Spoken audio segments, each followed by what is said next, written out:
한라산이 어떻게 만들어졌는지 궁금해요. 높이를 어떻게 쟀는지, 무슨 과학적 그걸로 쟀는지 궁금해요. 옛날에 비해서 물이 점점 말라가는 이유가 대단히 궁금합니다.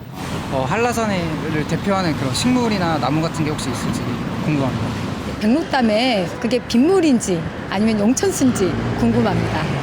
궁금한 거는 앞으로 그냥 보존이 언제나 잘 될 거. 높이 정도는 알고 계세요? 네, 1950이요. 왜 1950이죠? 한번 구경 오세요라고 배워서 어릴 때 그렇게 알고 있어요.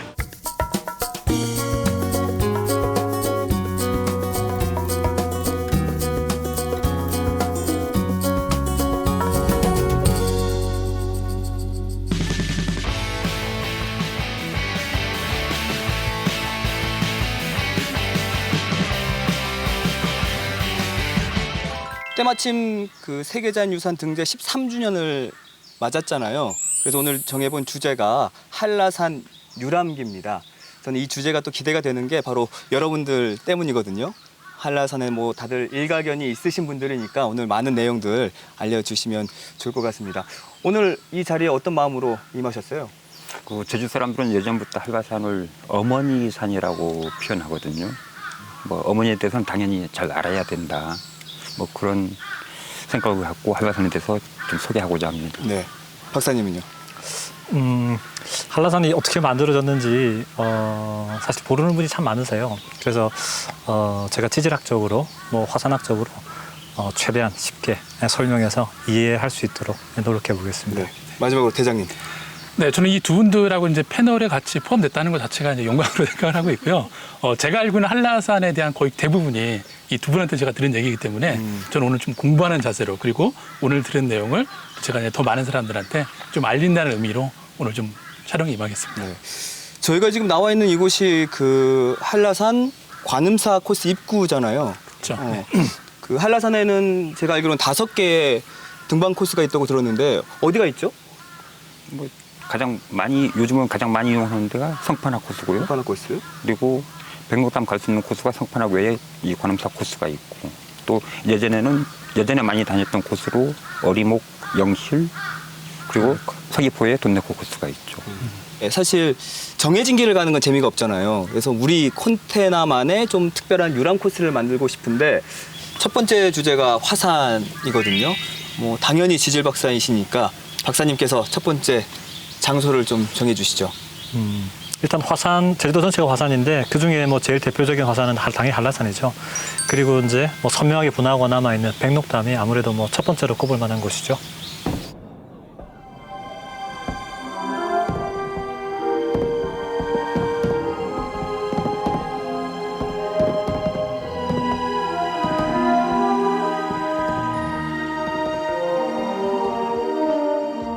백록담에 대해서 좀 몇 가지 좀 정리해야 될 필요가 있어요. 예를 들어서 제주도에서 제주도에 있는 땅들은 대부분 다 백록담에서 흘러나온 용어에서 만들어졌다라고 생각하는 게 보통 이제 많은 분들이 생각하고 계시거든요. 근데 지질학적으로는 실제로 좀 다른 이야기입니다. 한라산은 약 한 20만 년 전, 지금부터 20만 년 전 제주도의 나이로 비하면 상당히 이제 후기입니다. 후기에 이제 우리 영실 기암, 그 다음에 한라산의 이제 서북벽, 이런 암체들이 뭐 몇 번에 걸쳐서 용암돔이 만들어지고, 그 다음에 용암이 흘러가고, 이런 과정들이 4번에 걸쳐서 누적이 되어 있습니다. 그리고 마지막에 약 한 2만 년 전, 17,000년 전에 지금 한라산의 서북벽에서 화산이 터지고 용암이 분출하면서 백록담이 만들어진 거거든요. 그래서 한라산에서 백록담은 제일 마지막 남긴 결과물이에요. 예. 제가 알고 있는 내용하고는 완전 반대 개념이네요. 그 제주도에 이 넓은 땅을 만들어낸 주인들은 사실 오름입니다. 오름. 그러니까 오름이 분출하고 용암이 흘러가고 땅을 만들고 이런 것들이 계속 반복되면서 제주가 넓어진 거거든요. 그래서 한라산이 제주를 만들었다고 생각하는 건 지질학적으로 약간 맞다고 할 수는 없어요. 요즘 그 아이들이 좋아하는 그 노래에 빗대어서 얘기를 하자면 이 제주도를 만든 오늘 밤 주인공은 한라산이 아니라 네, 이 오름들이 나야 나라고 외치고 있는 거죠. 그게 주인공이 어쨌든 오름이다. 네. 네. 그렇죠. 근데 오름들이 이제 여러 곳에서 용암을 분출해 제주도를 만들었지만 그 마지막에 방점을 한라산에 찍어준 겁니다. 그럼 이게 휴화산이냐 아니면 활화산이냐 이런 얘기도 많이 하던데 정확히 뭔가요? 사실 화산학자들은 그 화산이 살았느냐 죽었느냐를 사실 구분하지는 않습니다. 왜냐하면 지구라는 땅덩어리가 지금도 움직이고 있거든요. 움직이는 속도가 우리 손톱이 자라는 속도만큼 움직입니다. 보통 뭐 7cm, 5cm 움직이는데 그 판과 판이 만나서 부딪히면서 화산이 발생하고 지진이 뭐 일어나고 하거든요. 근데 이제 일반적으로 사람은 이제 알고 싶죠. 저 화산이 살았느냐 죽었느냐 또 터질 거냐. 그래서 이제 그 기준을 어떻게 잡았냐면 미국의 스미소니언 재단에서 이제 그 약간 기준을 만들었습니다. 10,000년 이내에 화산 분출한 기록이 있거나 또는 역사 시대에 분출한 기록이 있는 것들은 활화산이라고 한다라고 이제 얘기를 했었고요. 제주도는 1005년, 1002년, 1007년에 화산 분출한 기록이 있고요. 그리고 일출봉이라든가 송악산 같은 경우에는 5,000년이 채 안 되는 나이를 갖고 있습니다. 그래서 제주도는 그 범주에 따른 활화산에 속해 있고요. 그리고 스미소니언 그 재단에서 만든 활화산의 범위에 제주도가 포함되어 있습니다. 다만 지구라는 시간적인 관념 속에 놓고 보면 활화산과 휴화산의 개념은 사실은 무의미합니다. 근데 또 사람들이 궁금해하고 또 좀 걱정할 수 있는 게 뭐냐면 이게 또 폭발할까 봐 예, 그렇죠. 걱정할 수 있잖아요. 예. 인간이 지금 지질학적으로 예측하지 못하는 것 중에 하나가 지진입니다. 지진은 예측할 수가 없어요. 근데 화산은 예측이 가능합니다. 왜냐하면 화산이 분출하기 위해서는 어느 정도의 특정한 지진을 유발합니다. 근데 과학자들은 여러 번의 그 시험을 통해서 실제 분출한 화산을 모니터링하면서 이런 정도의 지진과 규모의 강도가 계속 반복된다면 이건 터지기 직전의 징후다라고 해서 그걸 알고 있거든요. 다행히 제주도에 있는 한라산은 그런 활동들이 현재까지는 없는 상태입니다. 그래서 제주도는 상대적으로 안정한 시간을 보내고 있다고 할 수 있습니다. 그럼 좀 역사적으로 봤을 때 화산 활동이 일어났다라는 기록이 좀 있나요? 예, 고려사 기록에 2번에 걸쳐서 나오거든요. 그러니까 1002년인 경우는 탐라산에서 4군데 구멍이 뚫리고 시뻘건 물이 나왔다. 이런 표현이 있고 1007년 기록에는 그리고 고려 조정, 목종 때인데 고려 조정에서 태학 박사 전공지를 제주도로 보내요. 조사하게 하는데 이 전공지가 와서 기록한 게 그 마을 사람들 만나서 조사를 하다 보니까 그 안개가 자욱하게 끼고 이 용암이 분출하는 모습을 표현하죠. 이것을 그 기록에는 서산도라는 그림까지 그렸다고 해요. 근데 아직 그게 남아있진 않고 아주 먼 옛날이 아니라. 그 물이 우리가 말하는 그 일반 뭐 바닷물이 아니고 용암이었던 네, 용암이죠. 붉은 물이라는 표현이. 그렇구나. 그 역사 속에서도 그렇게 화산 활동이 일어났던 걸 알 수가 있네요. 그 이제 화산 분출의 이제 기록이 1002년, 1007년에 2가지 기록이 있는데 말씀하신 대로 저희가 연구한 결론은 뭐냐면 1002년에 분출한 붉은 용암을 뿜어냈던 오름은 한라산 주변에 있는 오름일 것이다. 이건 육장에 있는 오름입니다. 그다음에 두 번째 1007년에 분출한 것은 바닷속에 있는 화산이고요. 그 화산은 이제 사람들이 비양도라고 이제 추정을 해왔죠. 근데 비양도는 그 절대 연령이라고 해서 암석의 나이를 측정하니까 28,000년 정도가 나옵니다. 그러면 1000년 전에 1007년에 분출한 화산은 어디에 있느냐? 아직까지 정확하게 찾지는 못했지만 어디라고 지금 이제 연구 나이를 분석을 의뢰를 한 곳들이 있습니다. 그래서 아마 조만간 그 섬에 아니면 물속에 있을 수도 있고요. 그 위치는 밝혀질 것으로 지금 이제 예상하고 있습니다. 박사님, 그러면 아까 그 해중에서 분출했다고 아주 상세히 기록이 돼 있다고 말씀하셨는데 그러면 그 비양도 정도의 그 섬이면서 화산 그 정도 규모가 만들어지려면 기간이 얼마나 걸리나요? 보통 이제 지금 이제 그런 걸 수성화산이라고 부르거든요. 네네, 그렇죠. 물 속에서 뜨거운 마그마가 물하고 만나가지고 폭발적으로 터져서 화산재를 쌓는 화산 분출을 말하는데 비양도만한 화산체들이 금방 만들어지고요. 또 일주일 지나면 대부분이 사라집니다. 왜 그렇죠? 잠기는 거 아니에요? 왜 사라지냐면요. 모래성이에요. 화산재가 분출하면 이게 쌓이면 용암이나 우리 송이처럼 곧바로 굳어지지 않고요. 화산재가 겹겹이 쌓이다 보니까 바닷가에서 모래성처럼 파도가 치면 이게 금방 없어져요. 그래서 수성화산의 운명은 강력하게 터졌지만 또 한 방에 깔끔하게 짧은 시간 동안 없어지는 그런 숙명을 갖고 있죠. 근데 요즘 또 뭐 백록담이 붕괴되고 있다라는 표현이 있던데 이거는 뭐 이렇게 표현을 해도 되는 건가요? 그 서국벽에 가면은요. 그 거기 조면암이죠. 그 조면암이 양파 껍질처럼 돼 있어요. 이렇게 딱 잡으면은 양파 껍질이 벗겨듯이 뚝뚝 떨어져 나가요. 지금 가장 심각했던 게 그 1992년도에 그 백록담 북쪽에 있는 그 외리에 있는 바위들이 한꺼번에 떨어져 나가거든요. 지금 제주시에서 보면은 백록담 끝부분에 하얗게 보이는 데가 그때 떨어져 나가는 거예요. 그 다음에 한 10년 약간 넘었죠. 그 산사태는 약간씩 나기도 하거든요. 그 분화구 안쪽으로 마지막에 산사태 난 게 2006년도였으니까 그런 과정들은 지금도 계속 겪고 있는 거죠. 모든 암석은 다 붕괴됩니다. 그냥 태어난 순간부터 이건 과학적입니다. 어떻게 이제 암석의 윤회라고 부르는데요. 예를 들어서 용암이 분출해서 땅 위에 이제 나왔습니다. 그러면 이게 비바람을 겪으면서 바위돌은 자갈돌이 되고 자갈돌은 모래알이 되고 모래알은 결국 바람이나 비에 씻겨서 바다로 흘러가겠죠.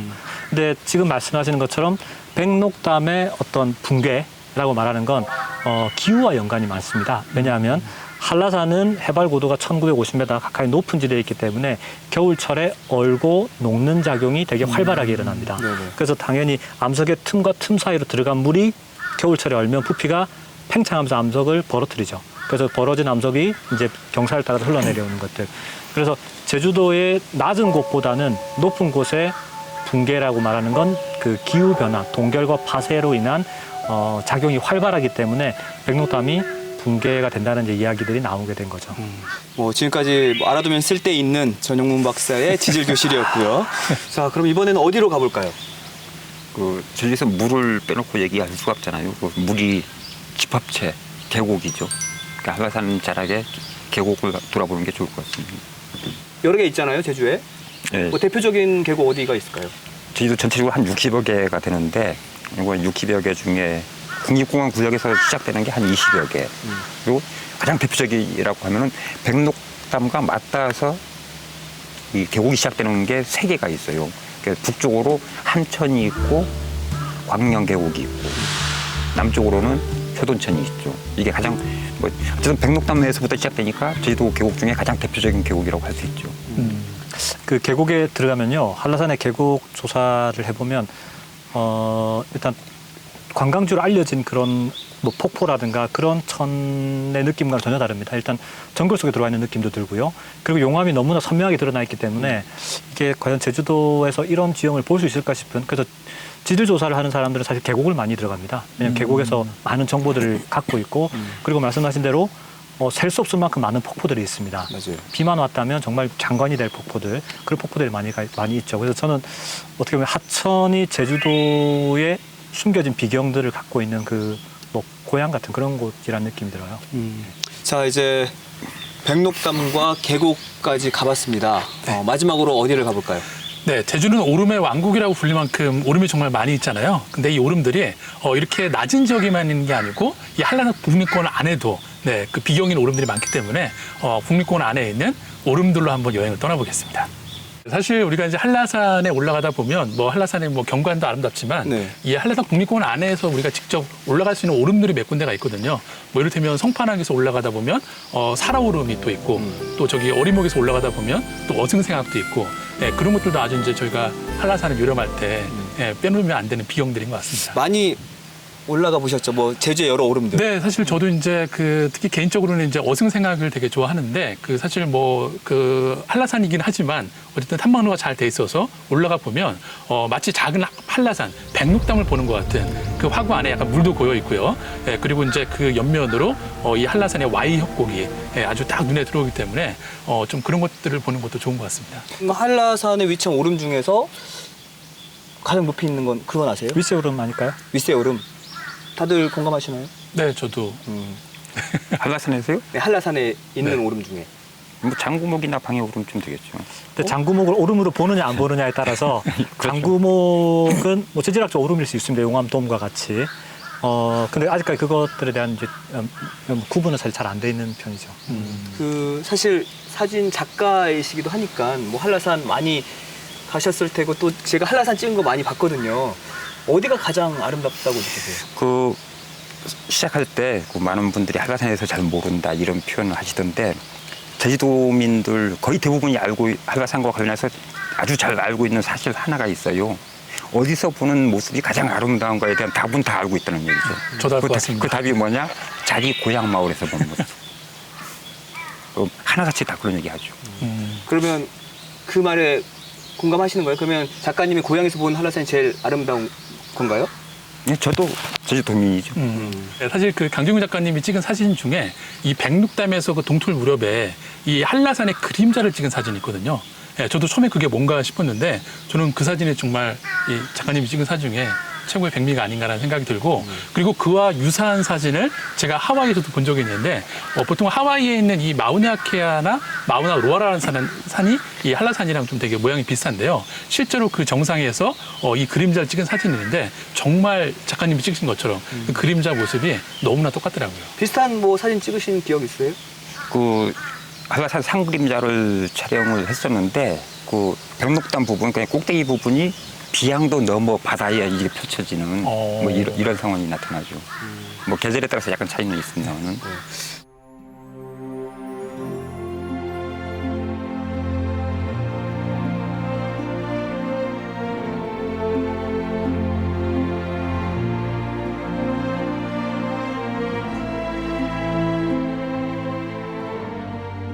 그럼 이거는 혹시 아시는 분 계신가요? 한라산이란 이름이 어떻게 해서 붙여진 건지. 그 요즘은 다 그런 얘기예요. 한라산 하게 되면 한자로 은하수를 끌어당길 정도로 높은 산 그렇죠. 이런 표현을 많이 하는데 이방인들이 한라산 표현한 부분 중에 가장 대표적인 거는 이런 표현이 있습니다. 그 바다 한가운데 이렇게 높은 산이 있는 것을 한번 상상해봐라. 그만큼 대단한 모습이다. 이런 표현을 많이 하죠.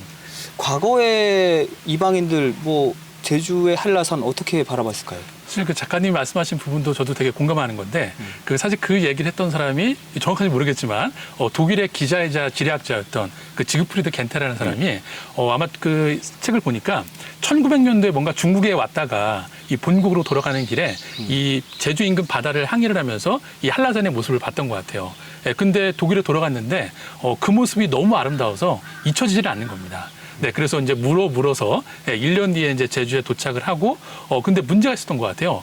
그 사실 제주 사람들한테 이 제주 한라산은 영산이라는 존재잖아요. 근데 푸른 눈에 이방인이 거기를 올라간다라고 하니까 사실 호가가 잘 안 났겠죠. 근데 이제 설득을 했던 것 같습니다. 우리가 여기를 뭔가 가지러 오고 뭐 해하러 온 게 아니고, 이거를 정확히 좀 재고 그런 것들을 좀 같이 나누고 싶다라고 해서, 백록담에 올라가서 본인이 가져왔던 그 에네로이드 기압계를 가지고서 이 한라산의 높이가 1950m다라고 이제 칭하면서 저런 표현을 썼던 것 같아요. 그러니까 어찌 보면 그런 과거의 역사, 그 이방인들이 바라봤던 이 한라산의 모습을 통해서 어찌 보면 우리가 지금 믿고 있는 또 한라산의 가치와 의미를 좀 다시 재조명할 수 있지 않을까 그런 생각이 듭니다.